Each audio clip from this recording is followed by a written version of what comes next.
जीवन में ऐसी कितनी घटनाएं घटी हैं, क्या क्या दशा हुई है, अब थोड़े से नुकसान के लिए क्या चिंता करूं।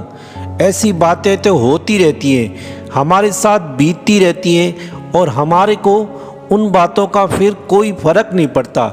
छोटी सी घटना हो जाती है तो हमको फिर उस पर हंसी आ जाती है। एक राजकुमार था, उसके साथ 5-7 मित्र घोड़ों पर घूम रहे थे।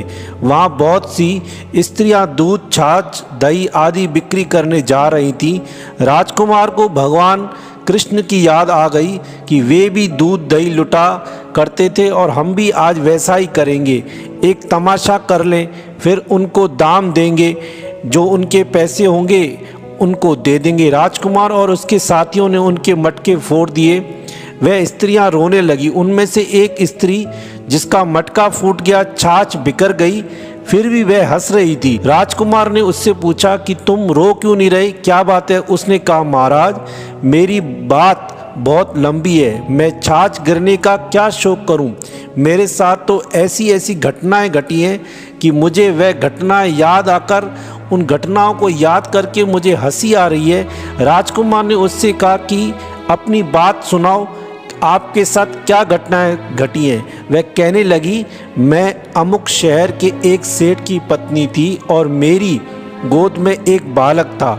वे सेठ कमाने के लिए दूसरे देश में चले गए। वहाँ के राजा की नीयत खराब थी। मेरी छोटी अवस्था, सुंदर रूप को देखकर राजा ने मेरे पर खराब दृष्टि डाली और कहा कि अमुक दिन तेरे को आकर मेरे से मिलना पड़ेगा। तुम कब आओगी, जवाब दो। मैंने कहा कि अभी ठहरो। मैंने अपने पति को पत्र भेजा, जल्दी आओ, मेरे पर ऐसी आफत आई है। पति आ गया, उसने सारी बात कही और आपस में सलाह करके कि क्या किया जाए। सेठ ने कहा कि तुम राजा को समय दे दो। मैंने राजा के पास समाचार पत्र भेजा कि आप शहर के बाहर अमुक जगह रात में आ जाओ, पर शर्त यह है कि उस स्थान के मील भर नज़दीक में कोई अन्य व्यक्ति न आए और कोई हमको ना देखे। राजा ने स्वीकार कर लिया। हम दोनों पति पत्नी घर से निकल गए, कारण कि यहाँ टिक नहीं सकेंगे। मैं रात्रि में वहाँ तलवार लेकर गई। पति को एक टूटे फूटे खंडर मकान में छिपने के लिए कह दिया। जब राजा आया तो मैंने तलवार से उसको मार दिया और भागकर पति के पास गई।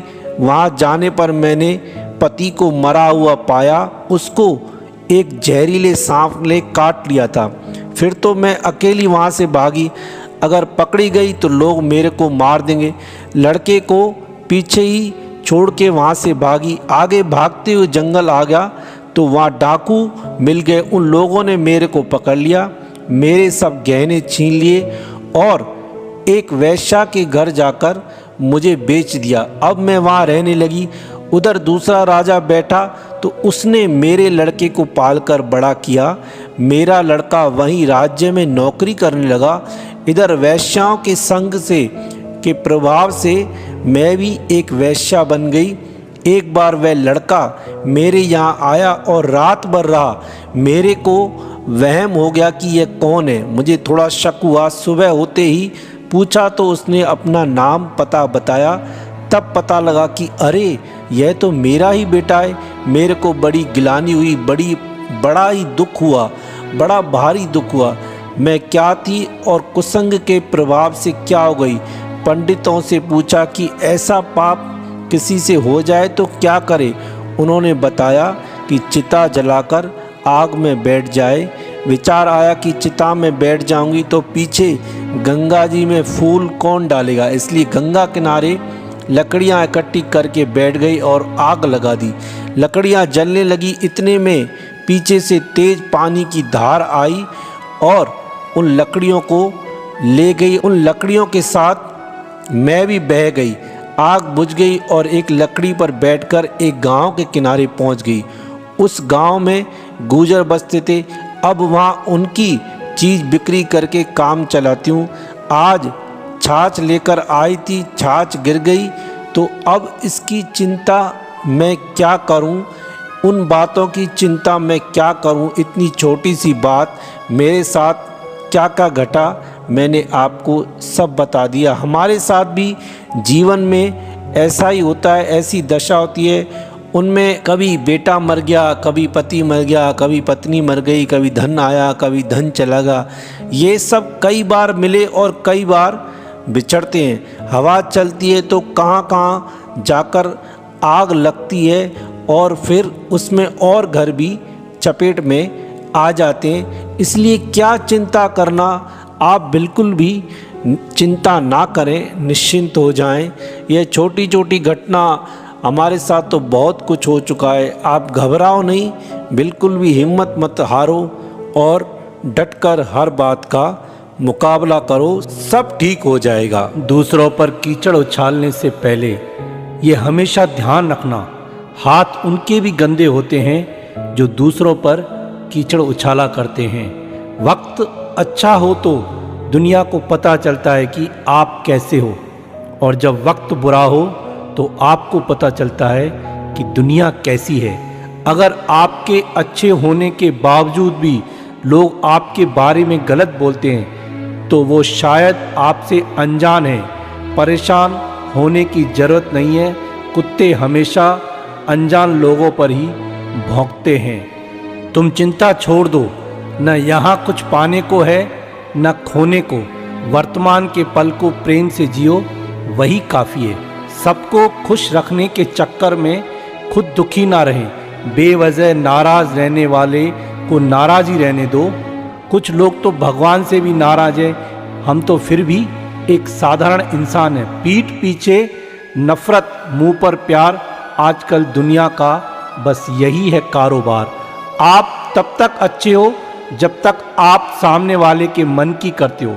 अपने मन की करते ही आपकी सारी अच्छाइयाँ ख़त्म हो जाती हैं। जब सोच में मोच आती है तब हर रिश्ते में खरोच आती है। अपने रहस्यों को उजागर मत करो, यह आदत स्वयं के लिए घातक सिद्ध हो जाएगी। दो चीज़ें हमारा परिचय देती हैं, हमारा धैर्य जब हमारे पास कुछ ना हो और हमारा व्यवहार जब हमारे पास सब कुछ हो। इंसान दोनों अवस्थाओं में बेबस है, दुख बेच नहीं सकता और सुख खरीद नहीं सकता। ये दोनों हमारे कर्मों के अनुसार ही हमको प्राप्त होते हैं। जितना ही लोगों के बारे में जानोगे उतना ही अकेलापन तुम्हें प्रिय लगने लगेगा।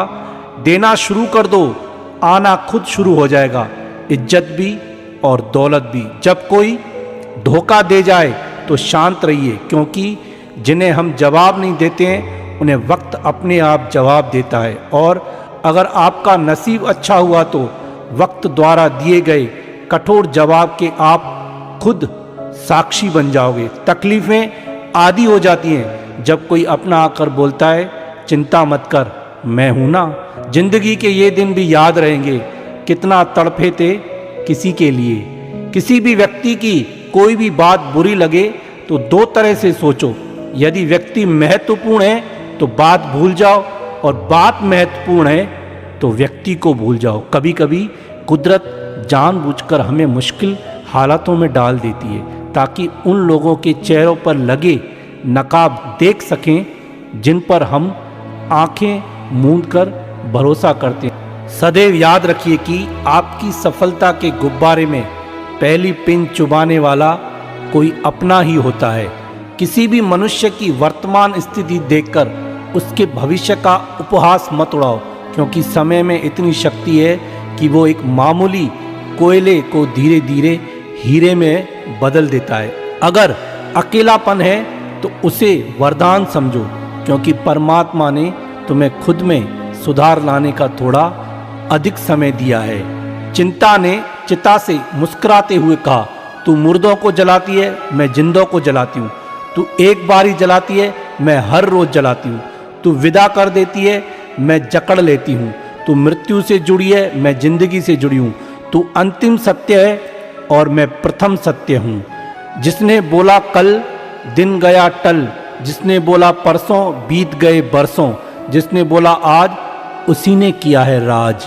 गीता में सत्य कहा गया है कि जब सत्य की असत्य से लड़ाई होगी तो सत्य अकेला खड़ा होगा और असत्य की फौज लंबी होगी, क्योंकि असत्य के पीछे मूर्खों का झुंड होता है। पात्र और कुपात्र में बहुत अंतर है। गाय घास खाकर भी दूध देती है और सांप दूध पीकर भी जहर ही उगलता है। जिंदगी में कुछ पल ऐसे आते हैं जब इंसान अंदर से पूरी तरह टूट जाता है।